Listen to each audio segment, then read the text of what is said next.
ವಿವಾಹಿತ ಮಹಿಳೆಯನ್ನ ಗರ್ಭಿಣಿ ಮಾಡಿ ಕೈ ಕೊಟ್ಟಿದ್ದಾನೆ ಓರ್ವ ಯುವಕ. ಮದುವೆಯಾಗ್ತೀನಿ ಅಂತ ಹೇಳಿ ಭರವಸೆಯನ್ನ ಕೊಟ್ಟ. ಆ ಯುವತಿ ಮೊದಲೇ ಮದುವೆಯಾಗಿ ಪತಿಯಿಂದ ದೂರ ಇದ್ಲು. ಆ ಮಹಿಳೆಯ ಜೊತೆ ಪ್ರೀತಿ ಗೀತಿ ಇತ್ಯಾದಿ ಅಂತ ಹೇಳಿ ಸುತ್ತಾಡಿದ್ದಾನೆ ಯುವಕ. ಆದ್ರೆ ಆಕೆ ಗರ್ಭಿಣಿ ಆಗ್ತಾ ಇದ್ದ ಹಾಗೆ ಕೈ ಕೊಟ್ಬಿಟ್ಟಿದ್ದಾನೆ. ಕೋಲಾರ ಜಿಲ್ಲೆ ಶ್ರೀನಿವಾಸಪುರದ ಸುಭಾಷ್ ನಗರದಲ್ಲಿ ವರದಿಯಾಗಿರುವಂತಹ ಘಟನೆ ಇದು. ಈಗ ಪ್ರಿಯಕರ ಅಮರನಾಥ್ ಮನೆ ಮುಂದೆ ಅನ್ಯಾಯಕ್ಕೆ ಒಳಗಾದಂತಹ ಸಂತ್ರಸ್ತೆ ಸಂಯುಕ್ತ ಧರಣಿ ಕೂತ್ಬಿಟ್ಟಿದ್ದಾರೆ. ಅಂಬೇಡ್ಕರ್ ಫೋಟೋ ಹಿಡಿದುಕೊಂಡು ಧರಣಿಯನ್ನ ಕೂತು ಆಕ್ರೋಶವನ್ನ ವ್ಯಕ್ತಪಡಿಸುತ್ತಿದ್ದಾರೆ. ಅವರಿಬ್ಬರ ಫೋಟೋಗಳನ್ನ ನೀವು ಗಮನಿಸ್ತಾ ಇದ್ದೀರಿ. ಆರೋಪಿಯ ಫೋಟೋನ ನೀವು ನೋಡ್ತಾ ಇದ್ದೀರಿ.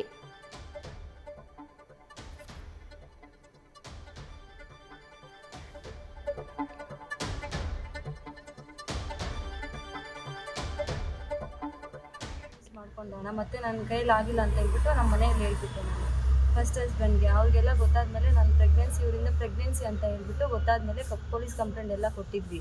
ಇಲ್ಲಿ ಸ್ಟೇಷನಲ್ಲಿ ರಾಜಿ ಮಾಡಿಬಿಟ್ಟು ಸರಿ ಆಯಿತು ಅಂತ ಹೇಳಿಬಿಟ್ಟು ಕರ್ಕೊಂಡೋಗಿ ಅವ್ನು ಮದುವೆ ಮಾಡಿಕೊಂಡು ಕೋಲಾರಲ್ಲಿ ಮನೆ ಮಾಡಿ ಇಟ್ಕೊಂಡಿದ್ದೆ. ನಾನು ಮನೆ ಮಾಡಿ ಇಟ್ಕೊಂಡ್ಮೇಲೆ ಇವಾಗ ನನಗೆ ಬೇಡ ಅಂತ ಹೇಳಿಬಿಟ್ಟು ಬಿಟ್ಬಿಟ್ಟು ಬಂದ್ಬಿಟ್ಟಿದ್ದಾನೆ. ಇವರಮ್ಮ ಮಾತು ಕೇಳ್ಕೊಂಡು ಇವರಮ್ಮ ಮತ್ತು ಅವರು ಗಿರೀಶ್ ಮತ್ತು ಅವ್ರ ಫ್ರೆಂಡು ಎಲ್ಲ ಸೇರಿಕೊಂಡು ಇವಾಗ ನನಗೆ ನಿನ್ನ ಕೈಲಿ ಏನಾಗುತ್ತೋ ಮಾಡ್ಕೋ ಹೋಗು, ಸತ್ತೋಗು, ಹಂಗೆ ಹಿಂಗೆ ನನಗೆ ಹಿಂಸೆ ಮಾಡೋದು, ಫೋನ್ ತೆಗಿದ್ದೀರಾ, ಮನೆ ಬಾಡಿಗೆ ಕಟ್ತೀರಾ, ನನಗೆ ಹಾಸ್ಪಿಟ್ಲಿಗೆ ನೋಡಿಸ್ತೀರಾ, ಊಟಕ್ಕೂ ಏನಕ್ಕೂ ಇಲ್ಲ ಅಣ್ಣ. ನನಗೆ ಇವಾಗ ಯಾವುದೂ ವಿಧಿ ಇಲ್ದಿರ ಈಗ ಬಂದು ಕುತ್ಕೊಂಡಿದ್ದೀನಿ. ಇವಾಗ ನನಗೆ 6 months ಪ್ರೆಗ್ನೆಂಟ್ ಅಣ್ಣ.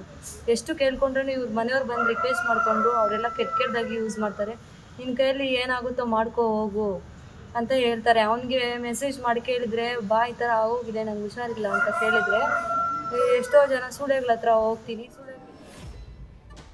ಡೀಟೇಲ್ಸ್ ನಮ್ಮ ಪ್ರತಿನಿಧಿ ಸಮೀರ್ ನೀಡ್ತಾ ಹೋಗ್ತಾರೆ. ಸಮೀರ್, ಒಂದು ಮದುವೆಯಾಗಿದೆ, ಮದುವೆಯಾಗಿ ನೊಂದು ಪತಿಯಿಂದ ದೂರ ಆದ ಆಕೆಗೆ ಮತ್ತೆ ಆಗಿರುವುದು ದೋಖ. ಏನ್ ಸಿಗ್ತಾ ಇದೆ ಡೀಟೇಲ್ಸ್ ಪ್ರಕರಣಕ್ಕೆ ಸಂಬಂಧಪಟ್ಟ ಹಾಗೆ?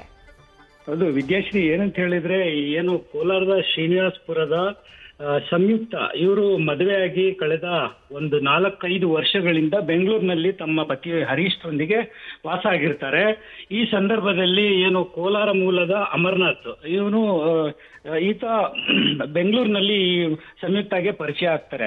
ಇಬ್ಬರ ಪರಿಚಯ ಏನು ಪ್ರೇಮಕ್ಕೆ ಸಿಲುಗಿ ಮದುವೆ ಆಗಿದ್ರು ಕೂಡ ಆಕೆ ಪರಪುರುಷನೊಂದಿಗೆ ಸಲುಗೆಯಿಂದ ಇರುವಂತದ್ದು ಪ್ರೀತಿಗೆ ತಿರುಗುತ್ತೆ. ಅಂದ್ರೆ ಅಮರನಾಥ್ ಕೂಡ ಆಕೆಗೆ ಮದುವೆ ಆಗ್ತೀನಿ ಅಂತ ಹೇಳಿ ಆಕೆಯನ್ನ ದೈಹಿಕವಾಗಿ ಸಂಪರ್ಕ ಬೆಳೆಸಿ ಆಕೆ ಗರ್ಭಿಣಿ ಆಗಿರುವಂತದ್ದು. ಅಂದ್ರೆ 3 ತಿಂಗಳು ಗರ್ಭಿಣಿ ಆಗಿದ್ದಾಳೆ. ಈಗ ಆಕೆ ಏನು ಮದುವೆ ಆಗುವಂತ ಕೇಳಿದಾಗ ಅಮರನಾಥ್ ಮದುವೆ ಆಗೋದಿಲ್ಲ, ಸ್ವಲ್ಪ ಸಮಯಾವಕಾಶ ಬೇಕು ಅಂತ ಹೇಳಿ ಏನು ಹಿಂದ್ಲೇಟ್ ಆಗ್ತಾ ಇದೆ. ಹೀಗಾಗಿ ಆಕೆ ಈಗಾಗಲೇ ಕೋಲಾರದ ಶ್ರೀನಿವಾಸಪುರ ಪೊಲೀಸ್ ಠಾಣೆಗೆ ಹೋಗಿ ಆತನ ವಿರುದ್ಧ ದೂರು ಕೂಡ ನೀಡಿದ್ರು. ಆ ಸಂದರ್ಭದಲ್ಲಿ ಅಮರನಾಥ್ ಠಾಣೆಗೆ ಬಂದು ತನ್ನ ಏನು ಮದುವೆ ಆಗೋದಾಗಿ ಮುಚ್ಚಳಿಕೆ ಬರೆದು ಕೊಟ್ಟು ಹೋಗಿದ್ದು ಅಂತದ್ದು. ಹಾಗಾಗಿ ಈಗ ಏನು ಕಳೆದ 2 ದಿನಗಳಿಂದ ಸಂಯುಕ್ತ ಮತ್ತೆ ಅಮರನಾಥ್ಗೆ ಸಂಪರ್ಕಕ್ಕೆ ಹೋದಾಗ ಆತ ಸಂಪರ್ಕಕ್ಕೆ ಸಿಕ್ಕಿರ್ಲಿಲ್ಲ, ಮದುವೆ ಆಗೋದಿಲ್ಲ ಅಂತ ಹೇಳಿ ಹಿಂದ್ಲೇಟ್ ಹಾಕ್ತಾ ಇದ್ದೇನೆ ಅಂತ ಹೇಳಿ ಸ್ವತಃ ಏನು ಸಂಯುಕ್ತ ಅಮರನಾಥ್ ಮನೆ ಮುಂದ್ಗಡೆ ಈಗ ಧರಣಿಗೆ ಕುಳಿತಿರುವಂತದ್ದು. ನಿನ್ನೆ ಬೆಳಗ್ಗೆಯಿಂದ ಧರಣಿ ಆರಂಭಿಸಿ ಸಂಜೆಯವರೆಗೆ ಧರಣಿ ಮಾಡಿದ್ದಾಳೆ. ಅಂದ್ರೆ ಪೊಲೀಸರು ಸ್ಥಳಕ್ಕೆ ಹೋಗಿ ಆಕೆ ಮನವೊಲಿಸಿದ್ದಾರೆ. ಅಮರನಾಥನ್ನ ಹುಡುಕಿ ಕರೆದುಕೊಂಡು ಬಂದು ನಿಮ್ ಮದುವೆ ಮಾಡಿಸೋದಾಗಿ ಅಂತ ಹೇಳಿದಾಗ ಆಕೆ ವಾಪಸ್ ಹೋಗಿದ್ದಾಳೆ. ಇವತ್ತು ಏನು ಕೋಲಾರ ಶ್ರೀನಿವಾಸಪುರ ತಾಲೂಕಿನ ಗ್ರಾಮಾಂತರ ಪೊಲೀಸರು ಏನಿದ್ದಾರೆ ಅಮರನಾಥ್ನ ಕರ್ಕೊಬಂದು ಆಕೆಯೊಂದಿಗೆ ಮದುವೆ ಮಾಡಿಸೋದಾಗಿ ಅಂತೂ ಹೇಳಲಾಗ್ತಾ ಇದೆ. ಹೀಗಾಗಿ ಸದ್ಯ ಈ ಒಂದು ವಿಲಕ್ಷಣ ಏನ್ ಮದುವೆ ಅಂತ ಹೇಳಲಾಗ್ತಾ ಇದೆ. ಅಂದ್ರೆ ಈಗ ರೈಟ್, ಥ್ಯಾಂಕ್ ಯು ಸಮೀರ್. ತಮ್ಮೆಲ್ಲ ಡೀಟೇಲ್ಸ್ಗೆ ನಮ್ಮ ಪ್ರತಿನಿಧಿ ಸಮೀರ್ ಡೀಟೇಲ್ಸ್ನ ಕೊಡ್ತಾ ಇದ್ರು. ಸದ್ಯ ವಂಚನೆಗೆ ಒಳಗಾದಂತಹ ಮಹಿಳೆ, ಗರ್ಭಿಣಿ ಮಹಿಳೆ ತನ್ನ ಪ್ರಿಯಕರನ್ನ ಮನೆಯ ಮುಂದೆ ಧರಣಿ ಕೂತಿದ್ದಾಳೆ, ನ್ಯಾಯಕ್ಕಾಗಿ ಆಗ್ರಹಿಸುತ್ತಿದ್ದಾಳೆ. ನ್ಯೂಸ್ ಫಸ್ಟ್, ನಿರ್ಭೀತಿಯಿಂದ ನಿಮ್ಮ ಪರವಾಗಿ.